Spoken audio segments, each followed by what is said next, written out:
House of Representative, putang ina niyong lahat, magkadangal naman kayo. Pagkatapos ang kapal-kapal na mukha nito ni Benny Abante na sabihin niya na naiinsulto siya, na hindi sinipot ni Inday yung deliberation ng budget, and yet, ikaw Abante, pastor ka pa man ding putang ina mo ka. Correct.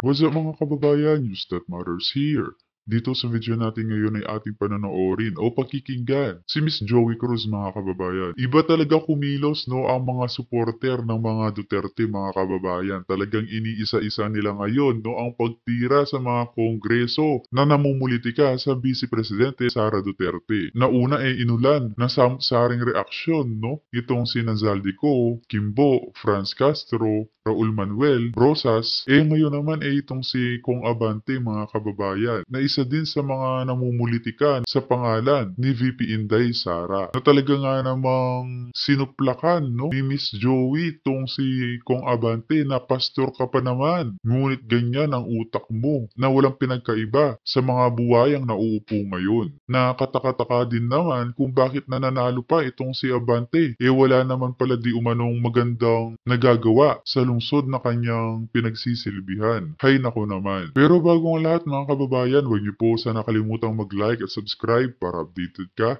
sa mga uploads ko araw-araw. At yun na nga no mga kababayan, bago tayo dumako dito sa pagbutata no, ni Miss Joey Cruz sa mga House of Representatives o House of Crocs sa madaling salita, atin munang panoorin o bigyang highlight itong video na ito. Ay, Duterte ako. Duterte. Bakit po Duterte? Siyempre kahit pa paano naman, marami naman nagawa ang Duterte. Saka kahit pa paano nabawasan yung mga sa drugs, kahit sa Tondo, ramdam naman namin yun. Correct. Oo, dati kasi patago sila kung magbenta, ngayon lantaran na naman. Oo. Panahon ni Duterte, dami nagbago. Kahit pa paano, may mga natakot. Hindi tulad ngayon kay Marcos. Narinig niyo yun mga kababayan? Duterte pa din ang sigaw ng mga ordinaryong mamamayan. Kaya kahit anong klaseng ayuda o pang-brainwash at pang-news blackout na gawin ng mga bangag na administrasyon ngayon at ng mga buwayang nauupo sa kongreso, wala pa rin makakapantay sa tunay na malasakit ng gobyernong Duterte mga kababayan. Natama si ate, ngayon mga kababayan, lantaran na ang pagpupulburon, no? Hindi lamang ng mga adiktus, kundi pati ang bangag na administrasyon na nalik at authenticated pa ang video ng pagpupulburon ni Bongbong Marcos. Hay nako, na wika nga ng taong bayan naniniwala sila na once na naupo ang mga Duterte, wala nang magagawa itong sina Kimbo, Zaldico sa kanilang ginagawang pangungurakot o pagnakaw sa kaban ng bayan. Kung kaya naman hindi ko na patatagalin pa, heto na ang buong video. Ayun lang. Dapat si Abante na magitan sa kanyang mga kasama dahil pastor siya pero siya pa ang nanguna sa pagtira kay VP. Actually, sobrang kapal ang mukha ni Abante. As in, bakit ba laging nananalo yan? Bakit lagi binoboto ng Maynila yan? Kaya nga. Ayun, mukhang demonyo naman yung si Abante. Ayun. So anyway, ang tawag dito, ayun nga, no? Kumbaga parang, nasa control nyo naman yan eh. Pwede nyo naman ng i-zero budget pero ayaw nyo i-zero budget. Because if you're going to say, sige, i-zero budget na namin si Inday, mawala na kayo ng opportunity na pahiyain siya ng todong-todo. Kaya nga. At saka si VP Sara na din na mismo ang nagsalita na kahit walang budget, patuloy pa rin ang kanyang pagtatrabaho bilang Vice Presidente. Na sige, magsama-sama na kayong mga buwaya dyan, no? Pero alam ng mga 32 million na bumoto kay VP Sara ang katotohanan na pamumulitika ang ginagawa ngayon sa kanya. Sana lahat ng mga lumang Senate at Congress wag nang iboto. True. Pumili ng bago. Dapat pumili ng bago. Ayun. So anyway, ang tawag dito, pwede nilang i-zero But of course, they cannot afford to do that. Kasi pagka ganon, mananalo si Inday. Alam mo yon, hindi na nila mapapahiya si Inday. Ngayon, well, they cannot zero the budget as in zero it out because the office of the vice president would have certain number of employees, contract of service that are already in the workforce framework of of the Vice President. So, hindi nila talaga yan mazi-zero as in zero. Kasi kailangan nila magpasweldo diyan. Kailangan nila magpasweldo diyan. You know, the least that they can give to the office of the Vice President is the salary and the pay for rentals and lease of all the facilities of the office of the Vice President. Kasi yung iba diyan nirerentahan nilang mga offices, mga satellite offices, yung iba binili na ng office of the Vice President. Many of it were geared towards the humanitarian programs. Tapos ngayon mga kababayan, tila'y bali-balita di umano, no, na parang dahil sa pamumulitika nga, gusto nilang bawasan o pasarhan ang mga ibang satellites ng Office of the Vice President. Grabe naman talaga. Of the Office of the Vice President. So, yun yung mga indispensable, kailangan talaga nilang budgetan yan. Hindi po pwedeng hindi. Hindi po pwedeng i-undermine nila ng bonggang-bongga ang opisina ng Vice President. Ganon. Nevertheless, yung naging takbo ng committee hearing, na wala naman silang kausap, kundi COA, they examined the expenses of the House of the Vice President ng per item. Ito yung nakakaloka, putang ina. Ito yung nakakaloka. Talagang binubusi, yung cup noodles mo nung napamigay, nearly expired na. Nearly expired. Hindi naman siya expired nung pinamigay. Anong problema? Magkakaproblema tayo kung pinamigay siya nung expired. Diba? And, you know, Arlene Brosas was actually, yung nung narinig niya yung nearly expired, ang pagkonstru ni Arlene Brosas is nagpamigay ng expired. Boba rin talaga to si Brosas eh. Itong Makabayan Black, itong mga galit na galit sa mga Duterte, obvious na yun talaga ang balak nila during the hearing. Na pagka meron silang narinig na sounding like Tsaka yun daw yung napag-provoke niya or pag-insulto niya, no, kay BP Sara, kitang-kita mo mga kababayan kung gaano di binibigyang respeto ang Vice Presidente na si Sara Duterte. Tapos pag sila naman ang tinitira, pinaprangkahan ni VP Sara, sinasabi, Bratinela, ang kakapal talaga ng pagmukha ng mga convicted na to. Derogatory sounding phrases. They're going to take it as a matter of fact. Ganon. So ngayon, they were talking about noodles, they were talking about ganyan-ganyan, they were talking about noodles, they were talking about yung mga hindi na pamigay na ganito, ganyan-ganyan. Nakakaloka. Parang, I'm not saying na wag tayong maging mabusisi sa sa budget. Sa totoo lang, wala rin naman akong problema kung bubusisiin natin yung most prudent way on how we're going to manage our supplies. Kasi pera ng bayan yan eh. Pero yung kaipokritohan kasi dito na parang concern kayo dun sa nearly expired na cup noodles na naipamigay naman, okay? Na naipamigay naman during the disaster response of the Office of the Vice President. But you do not give a fuck doon sa mga flood control projects na pinaghati-hatian yung mga putang ina ninyo na hindi naman nabawasan ang problema ng mamamayan tungkol sa baha. For the malupitang example na lang, si Kimbo. Anong ginawa niya sa pera? Nilustay niya sa mga luxury bags, relos, mga damit, jewelries. Naku naman po. Mantakin nyo yun, kada lungsod nabigyan pala di umano ng may 2 to 3 billion na budget kada congressman. O saan napunta? Ba't binabaha pa rin? Di napunta sa mga bulsa nila na noon itong si Kimbo guro na binabaha. Ngayon buwaya na napaswim-swim sa kaban ng bayan. Diba? You did not bat your eyelashes sa pamimigay ng sangkaterbang ayuda.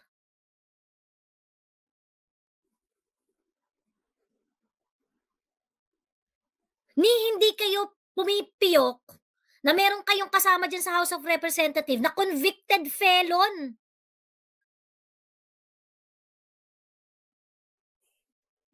Yun yung kaipokritahan dito tapos magrereklamo kayo sa cup noodles na naipamigay during disaster response na near expiry.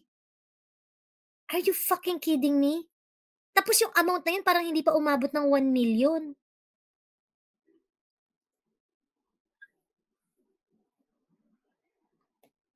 Diba? Tinatanong rin ni I think it was Gutierrez, no, na parang concern na concern. Yung mga offices po ba, yung bang mga satellite offices, was it absolutely necessary? Ganyan. You know, the line of questioning was really leading to zero budget But they want to go through it one by one. You know, because it's an opportunity to embarrass the second highest official of the land. Okay? Now, Tama.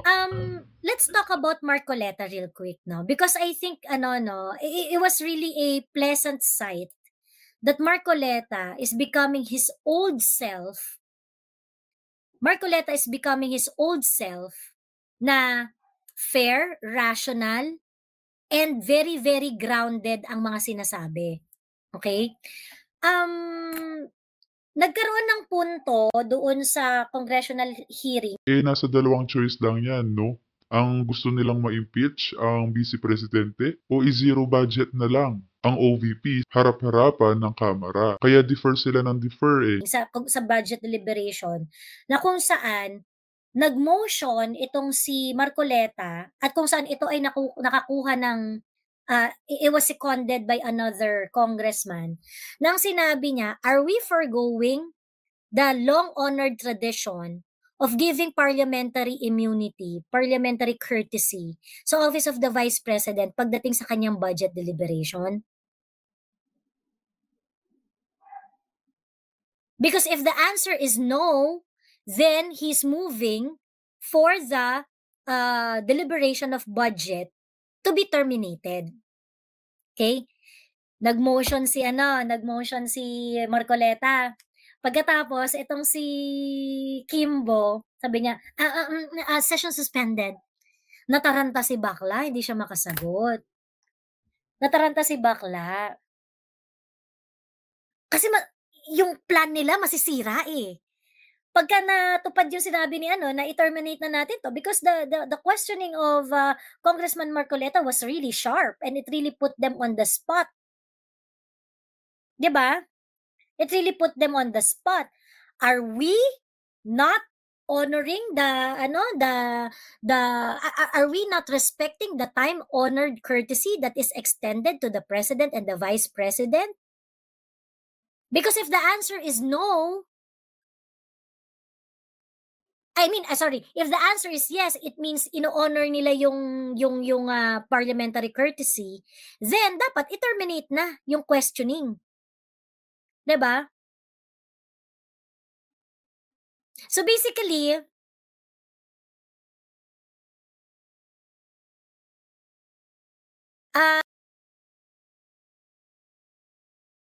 since ang sinasabi ni Kimbo, since may nag-object, ganyan, kailangan niyang i-divide ang house, which is yun naman talaga dapat ang initial reaction ni may nag-second, any objection. Eh di kung merong objection, tagtawag siya ng let's divide the house. 'Di ba?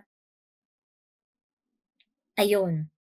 Na-insulto mga buitre. Okay. On the HOR discussion of the budget, so late siya nag-start. So nakaano na nga kami, actually nakaabang na ako for quite some time. Lumabas yung video ni Inday Sara. Yung video ni Inday Sara mamaya papanoorin natin ng sabay-sabay So ngayon, nag-ano na siya, nag-start na yung hearing, ganyan. I think they're waiting for Inday and then later on, nagsulat nga itong si Inday Sara na hindi siya makaka-attend ng hearing. So ito yung kanyang naging sulat sa House of Representatives. Sinabi na, okay, basahin lang natin yung letter niya. Ito, sabi ni Inday Sara, Honorable Ferdinand Martin G. Romualdez, attention, Honorable Elizalde Co. Okay? The Office of the Vice President has submitted all necessary documentation to the House of Representatives, Committee on Appropriation, including a detailed presentation on the proposed budget for fiscal year 2025. I have also articulated my position on the issues outlined in my opening statement during the previous hearing on 27 August 2024. We defer entirely to the discretion and judgment of the committee regarding our budget proposal for the upcoming year. Okay. Now, of course, what Inday is saying is that hindi na namin i-defend yung budget namin. We deferred, yun yung sinasabi niya last time eh. The OVP is deferring the opportunity, is forgoing the opportunity to defend the budget. They have presented all their projects and all the funding that is required for their project.